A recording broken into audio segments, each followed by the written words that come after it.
Il n'y a pas que Léon Bloy à avoir passé sa vie à attendre les Cosaques.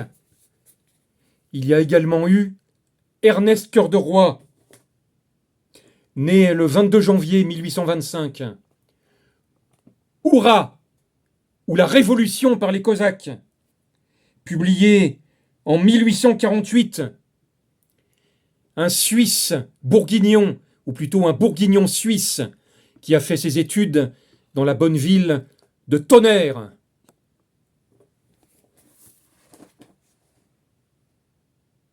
La vieille politique, les vieux partis, les vieux intérêts, l'autocratie, la démocratie ne sont plus que des mots. Immobilisme ou révolution. Les sociétés ont à choisir entre ces deux termes du problème social. Et l'immobilisme, c'est l'Occident, la civilisation, tout ce qui est déjà, tout ce que nous connaissons, tout ce qui ne nous suffit plus.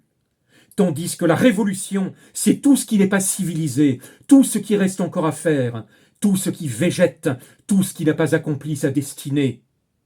Entre la grande pépinière d'hommes et le grand atelier de force qui gronde à l'est, entre l'immense cimetière de peuples et de traditions qui râlent à l'ouest, entre l'aurore et le crépuscule, il faut faire un choix.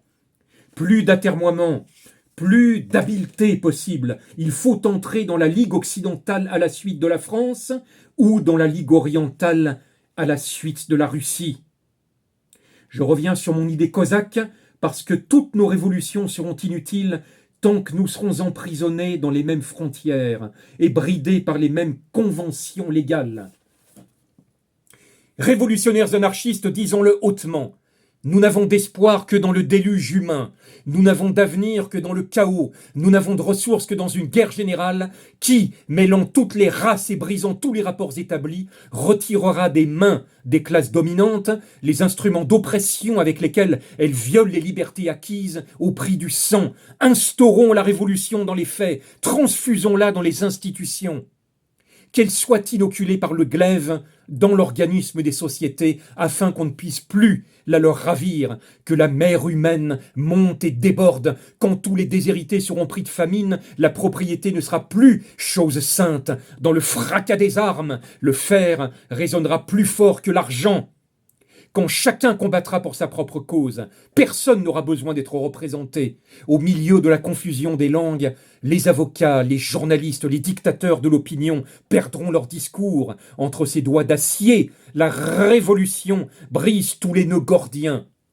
Elle est sans entente avec le privilège, sans pitié pour l'hypocrisie, sans peur dans les batailles, sans frein dans les passions, ardente avec ses amants, implacable avec ses ennemis. Pour Dieu, laissons-la donc faire et chantons ses louanges, comme le matelot chante les grands caprices de la mer, sa maîtresse. Le désordre, c'est le salut, c'est l'ordre. Que craignez-vous du soulèvement de tous les peuples, du déchaînement de tous les instincts, du choc de toutes les doctrines ? Qu'avez-vous à redouter des rugissements de la guerre et des clameurs des canons altérés de sang? Est-il en vérité désordre plus épouvantable que celui qui vous réduit, vous et vos familles, à un paupérisme sans remède, à une mendicité sans fin? Est-il mort plus atroce que celle par l'inanition qui vous est fatalement réservée? Aux tortures de la faim, ne préférez-vous pas les entailles de l'épée? Exposé général des causes qui nécessitent l'invasion de l'Europe occidentale par la Russie.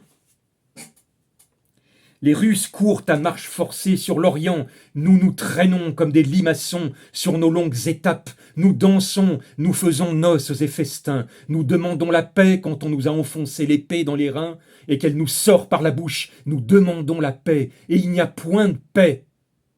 Nous discutons pour savoir s'il y a lieu à nous défendre quand nos flancs sont ensanglantés déjà. Eux cherchent le motif le plus frivole pour prendre l'offensive. Nous sommes au midi, ils sont au nord, et l'on n'envahit pas le nord, et l'on ne s'y maintient pas. Et quand on s'y aventure, on est rôti comme Napoléon à Moscou. Tandis que les races du Nord descendent sur le Midi pour les renouveler, ils sont dans l'âge où le sang circule, où les tempes battent, où les nations et les hommes ont des rêves de gloire et de liberté, tandis que nous sommes des vieillards qui laissent tomber l'épée de nos mains défaillantes Et nous nous défendons plus guère qu'avec des paroles. Nous avons rendu nos intelligences délirantes, nos âmes extatiques et nos santés précaires. Nous avons regardé la force comme un bien superflu. Je le dis nettement, il faut que les Cosaques nous apprennent à vivre.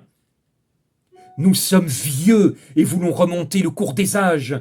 Nous serons terrassés, tandis que les Russes descendent secours avec l'aide de la nature, car la nature triomphe toujours, et la guerre n'est pas aussi aveugle et aussi folle que les académiciens le disent. Nous sommes les races femelles, pleines de grâce, de délicatesse et de sensualité voluptueuse. Ils sont les races mâles qui poursuivent les races femelles, les violent et les rendent fécondes. Je le répète donc à tout révolutionnaire de bonne volonté et de franchise. Sépare-toi des partis, romps avec la tradition et le nationalisme, marche ton chemin sans regarder si l'on te précède, si l'on te suit. N'attends de mot d'ordre de personne, celui qui te le donnerait serait ton maître. Crie ta pensée comme elle te vient, quand elle te vient, dans les termes qui te paraissent justes. Proclame-la dans les rues larges et sur les hautes tours. Homme déshérité, affirme-toi dans ta personnalité, dans ta dignité. Sur ta tête proscrite, pose d'une main ferme le plus brillant des diadèmes. Celui que portait l'homme libre au grand jardin d'Éden et qu'on lui a ravi joyau par joyau. Debout dans ta propre cause pour tes griefs, pour ta revendication. Lève-toi seul, sans parti, comme s'est levé l'héroïque braconnier de Saône-et-Loire. Le rôle de bourreau historique n'est pas fait pour nous. Et je dis à Nicolas, descendant des plus puissants révolutionnaires que furent jamais maîtres de la moitié du monde, hommes du Nord, organisation de fer et de glace, volonté tenace, vanité mesquine, influence de hasard et de naissance, ni trêve ni merci à l'Occident. Suis la voie que vont ouvrir des milliers de cadavres, la voie qui conduit au cœur du vieux monde, à Paris. Frappe par l'épée et par le poison, par l'incendie et par la surprise, achète la trahison, déchire les traités, fais la guerre en barbare. Le choléra, la peste, les fléaux et la famine sont avec toi, la division est au camp des civilisés.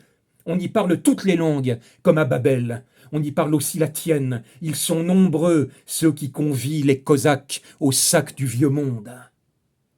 Machine fait l'ingrat travail des machines. Maître de 60 millions d'hommes, obéit servilement à 60 millions d'hommes. Frappe sans écouter, frappe sans répondre. Que les multitudes soulèvent et abaissent ton bras. Frappe!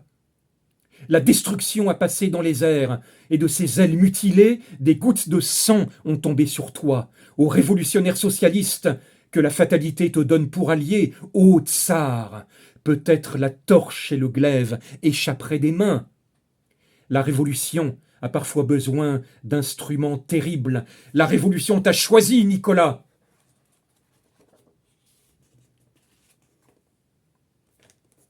Quand viendront les Cosaques, les beaux Slaves, exempts de préjugés, ils liront mes livres et les feront lire à leurs enfants et diront « Cet homme voyait clair ».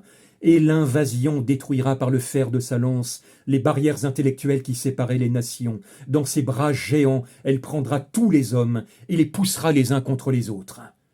Et l'idée frémissante, indomptée, suivra les peuples en marche, les peuples libres d'épouvantement. Pacienza! La dernière heure des nuits est toujours la plus noire. Le bruit de la tempête est loin derrière moi. Le printemps nous apporte dans les plis de sa robe la fraîcheur et le murmure des ruisseaux argentés. À l'Orient s'élève la fanfare des trompettes, le canon gronde dans les monts sourcilleux, le coursier d'Ukraine a bondi sous son cavalier qui chante « Salut au jour naissant !»